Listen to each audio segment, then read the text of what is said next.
countdown for blast-off. X minus 5, 4, 3, 2, X minus 1, fire.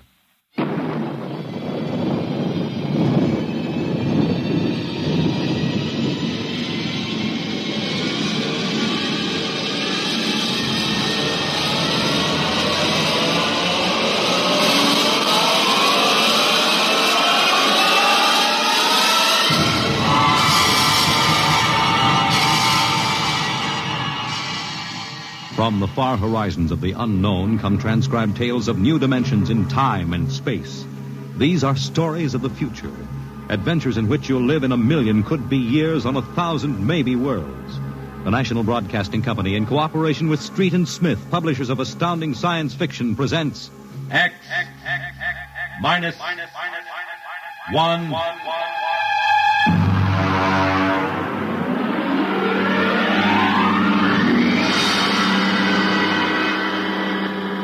Tonight's story, Ray Bradbury's tale, The Veldt.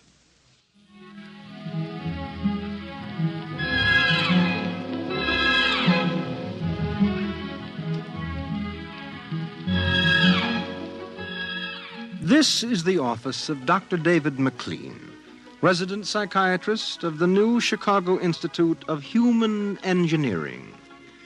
All right, Miss Carver, will you take this, please? To Charles S. Haworth, senior psychiatrist, New Chicago Institute of Human Engineering. The following constitutes my report on the case of George and Lydia Abbott, which we discussed by telephone. Subject George relates onset of symptoms to the purchase of a $60,000 soundproofed Happylife Home. Under narcosynthesis during initial interviews, subject described the experience in the following manner.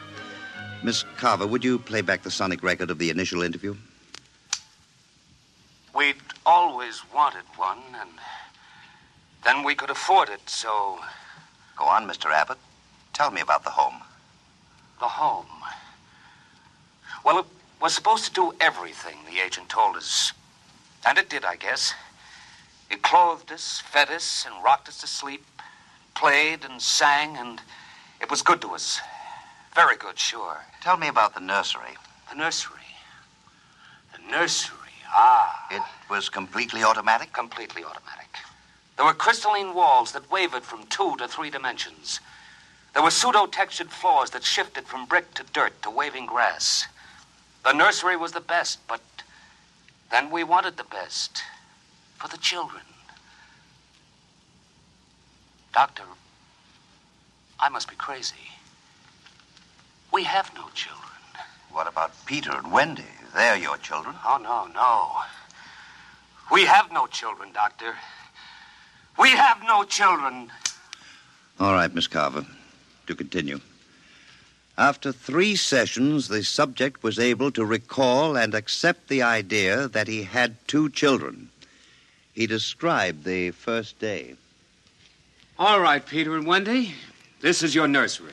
What's so special about a nursery, Dad? Plenty. Just go in and see. Do we have to? You'll be surprised. Gee. Go ahead. I'm scared. I'm not. Hey, it's nice in here. It is? Come on in, Wendy. Boy, look at the pictures on the walls. They're real. They're almost real. You can change them any way you like, just by thinking about it. Go on in, dear. Well, all right, Mommy. Hey, Wendy, look what I can do with the pictures. That's the White Rabbit from Alice in Wonderland. Sure. I just thought about it, and there it was. Let me try. Peter, let me try. Well, go ahead. Just think.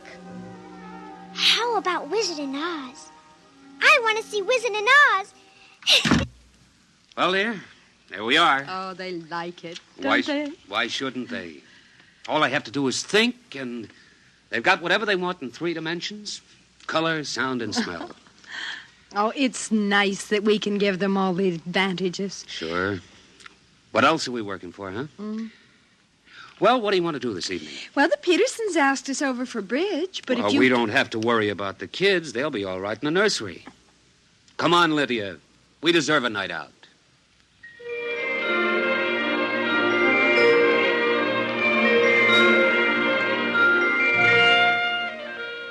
And in the nursery, the walls were a kaleidoscope of time and space and imagination. The green forest of Sherwood and the quiet forms of Robin and his merry men gave way to the roll of the high seas and the smell of salt in the air as Sir Henry Morgan sailed into the harbor at Jamaica. And behind the crystalline quartz walls, the vacuum tubes and grids and banks of metal image tape spun quietly and efficiently, erasing the line between illusion and reality. Of course, the electric bill from Consolidated Utilities was tremendous, but it was worth it. The Happylife Home breathed contentedly as life proceeded with soft automaticity as guaranteed in the brochure and bill of sale. George. George, I wish you'd look at the nursery. What's wrong with it? I don't know. I was in the nursery last week. It's perfectly all right. It's different now. What do you mean, different? I want you to come and see. Are the kids there? No. Madge Allen took them to a show along with her kids. That's why I want you to look at it now, before they get back. Oh, all right. What you expect me to do, I don't know. I'm no mechanic. This isn't a question of a leaky faucet, George. All right, dear. I'm coming.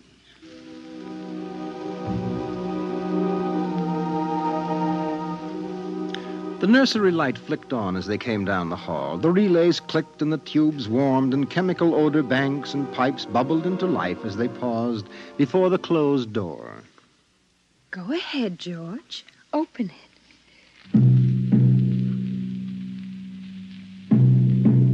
On all sides, in 3 dimensions, stretched the hot, tired landscapes of an African veldt reproduced to the last stick and pebble and bit of straw. The ceiling above them became a sky with a hot yellow sun. A wind blew in from the baked veldtland. The hot straw smell of lion grass. The cool green smell of the hidden waterhole. The great rusty smell of animals. The howl of the jackal in the distance. And the papery rustling of the great vultures that wheeled and circled under the yellow burning sun. Let's get out of this, son. It's a little too real. Oh, George, you promised you'd look around. Well, I don't see anything. Wait a minute. There are the vultures. Filthy creatures. There are the lions. Far over that way. Yes, I see them. Oh, they're on their way to the waterhole. They've just eaten. It's some animal. A zebra or a baby giraffe, maybe. Can you see it? Are you sure? It's a little late to be sure. Nothing over there but clean bone and the vultures swooping down for what's left. Did you hear that scream? What scream? About a moment ago. Sorry, no. Oh, here come the lions. George, they're frightening. Take it easy, Lydia. They're just illusion.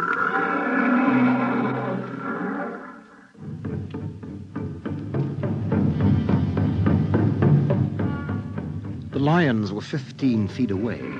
So real, so startlingly real, you could feel the prickling fur on your hand, and your mouth was stuffed with the dusty upholstery smell of their heated pelts. And the yellow of them was in your eyes like the yellow of an exquisite tapestry.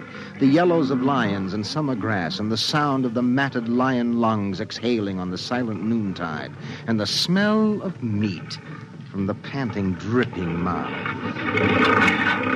George, I'm afraid they're so real. They're only an illusion, Lydia, that's all. Watch out! Ah! Out, quick, outside. They almost got us. Now, take it easy. Calm down. I could feel their breath. Get a hold of yourself, Lydia. They aren't real. Walls, that's all it is. Crystalloid walls. They look so real. Of course they do. But it's all dimensional color reactionary process and metal tape film behind glass screens. It's all odorophonics and sonics. Now, here, take my handkerchief.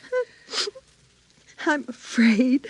Did you see? Did you feel it? It's too real. No, Lydia. And we've got to tell Wendy and Peter not to read any more on Africa. Of course, dear. I want you to lock that place up. But you know how difficult Peter is about that. I punished him last week by locking the nursery for an afternoon, and he threw a tantrum. And Wendy, too. Well, they live for the nursery. It's got to be locked. That's all there is to it. You've been working too hard, Lydia. You need a rest. I don't know. Maybe I don't have enough to do. I have too much time to think. All I do is set the menu selector dials at the beginning of the week. But that's the whole idea. The house is automatic. I know, but couldn't we turn it off for about a week and take a vacation? You mean you want to fry eggs for me? And darn socks. I feel like I don't belong here. The house is wife and mother and maid. How can I compete with the African Veldts? George, those lions can't get out of there, can they? Of course not, dear. Now, don't think about it anymore.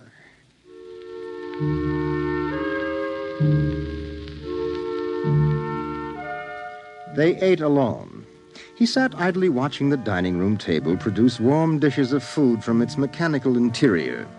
You forgot the ketchup. That's better. It wouldn't hurt to lock the children out of the nursery for a while. It was clear that they had been spending too much time in Africa. That sun, he could feel it on his neck still, like a hot paw. And the lions, and the smell of blood. Remarkable how the nursery caught the telepathic emanations of the children's minds and created a life to fulfill their desires. The children thought zebras, and there were zebras. Sun, sun. Giraffes, giraffes. Death, and death. They were so young. But long before you knew what death was, you were wishing it on someone else. But this, the long, hot African veldt, the awful death in the jaws of a lion, and repeated again and again and again. The children came home dutifully at 8:30. Hi, Mom. Hi, Pop. Hello, darlings. Do you want something to eat, dear? We're just having dessert. We're full of strawberry ice cream. And hot dogs. We'll just sit and watch. Sure. Peter, tell us about the nursery. The nursery? All about Africa and everything. I don't understand. Well, your mother and I were just traveling through Africa with rod and reel. There's no Africa in the nursery. Oh, come now, Peter. We know better.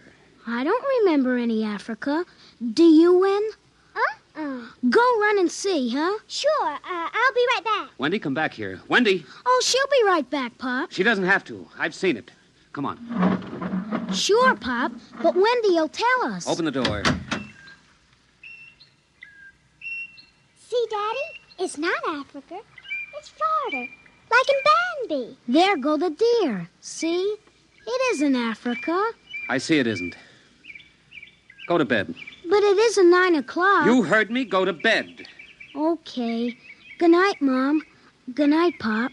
Good night. Good night, dear. I'll be right in. Wait a minute, Lydia. Look at this. What is it? This is the corner where the lions were, isn't it? What is that you picked up? An old wallet of mine. There's a smell of hot grass on it. And the smell of a lion. It's wet with saliva. And it's been chewed. George, those smears are blood. Come on out. Now let's go to bed.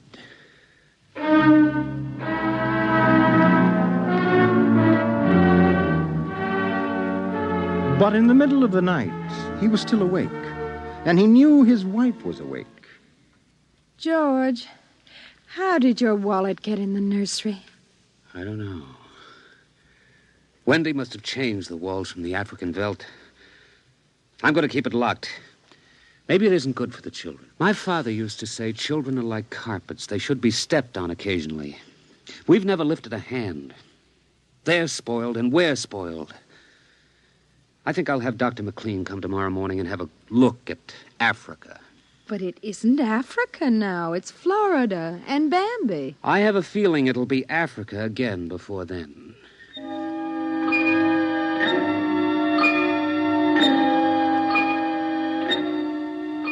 Although their automatic somno beds tried very hard, the two adults could not be rocked to sleep for another hour. A smell of cats was in the night air. And in the morning, the stove cooked French toast, and the dining room table poured the syrup and melted butter. Pop, Yes?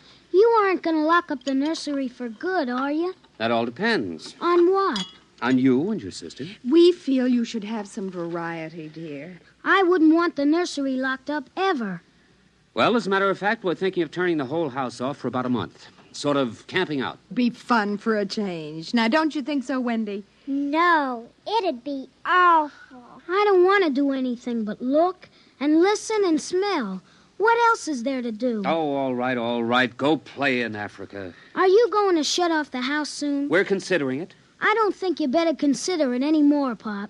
I won't have any threats from you, son. Okay, Pop. Come on, Wendy. Let's get back.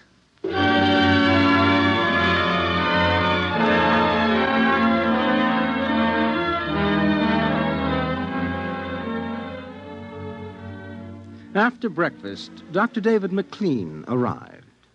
Oh, I saw the nursery last year, George. It looked all right to me. You didn't notice anything unusual? No, the pattern showed the usual violence, a tendency towards slight paranoia.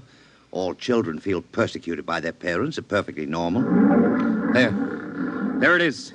Suppose we take a look at it now.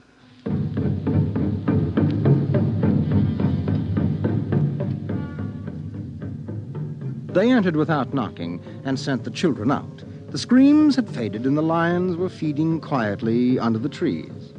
I wish I could see what they're eating. How long has this been going on? A little over a month. Certainly doesn't feel good. I don't want feelings. I want facts. George, a psychologist never saw a fact in his life. He knows about feelings. And this doesn't feel good.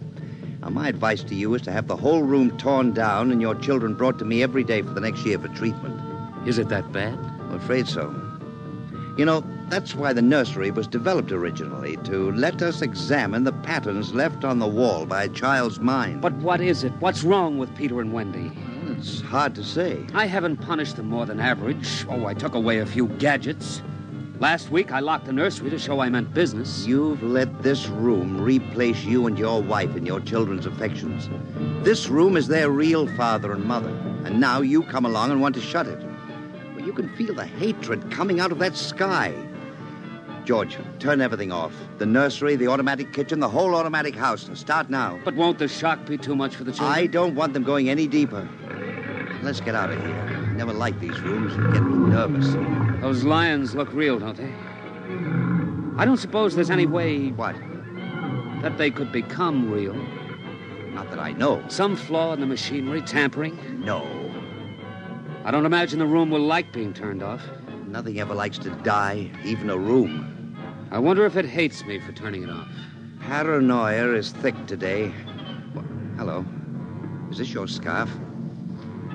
It's stained. Brown. Blood. That's Lydia's. Come on, the main fuse box is out here.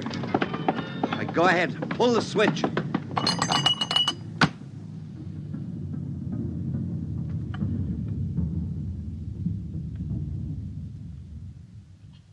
Yeah.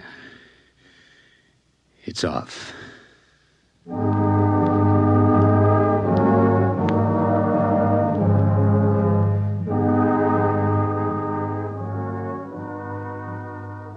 The two children were in hysterics. They screamed and kicked and threw things. They yelled and sobbed and swore and jumped on the furniture, weeping. It's off and it stays off. The whole house dies as of now. He marched around the house, cutting switches and pulling fuses. Don't let them do it. Don't let Pop kill everything. I hate you. I hate you. Insults won't get you anywhere. I wish you were dead. We were for a long while. Now we're going to start really living. Instead of being handled and massaged, we're going to live. Once more, Daddy. Just once more. One more minute of the nursery, that's all. Just one more minute. Oh, George, it can't hurt, really. Oh, all right. Only shut up. 1 minute, and that's the end. Forever. Gee, thanks, Pop. Thanks. And then we're going on a vacation. Dr. McLean is coming in half an hour to help us out. Lydia, turn on the nursery for just a minute. Oh, boy. Come on, Wendy. Come on. Thanks, Daddy. Thanks a lot. Just 1 minute, remember? Now, where'd I put those suitcases? Lydia! Don't shout, George. I'm right here. Did you leave them alone in the nursery? Well, I've got to get ready, George. Well, I guess we'd better get them out of there before they get involved with those beasts again. Pop! Pop, come here! Daddy! Mommy! Come on, quick. Wendy! Peter! What's the matter? Hurry up. Open the nursery. Wendy! Peter! They aren't anywhere. Wendy? Peter? Peter! The door. Open the door. They've locked it from the outside. Peter! Peter! Wendy! Peter! Open the door, dear! Let us out, Peter! Open the door. It's time to go. Open the door! George! The lions! Peter, do you hear me? Open this door! They're all around us, George! Son! Son, do you hear me? Let us out! Son! George! Look out! The lions! They're coming!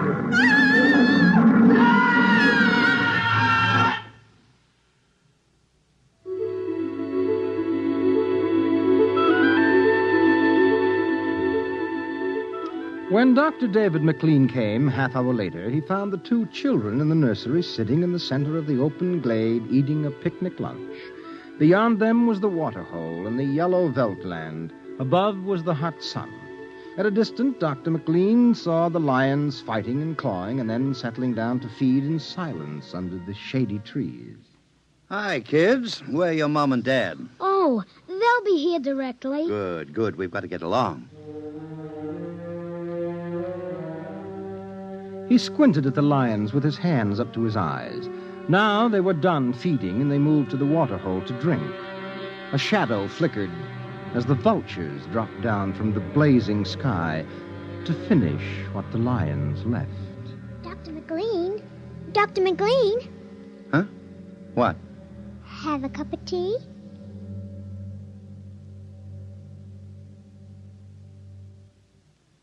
Which concludes my report to date.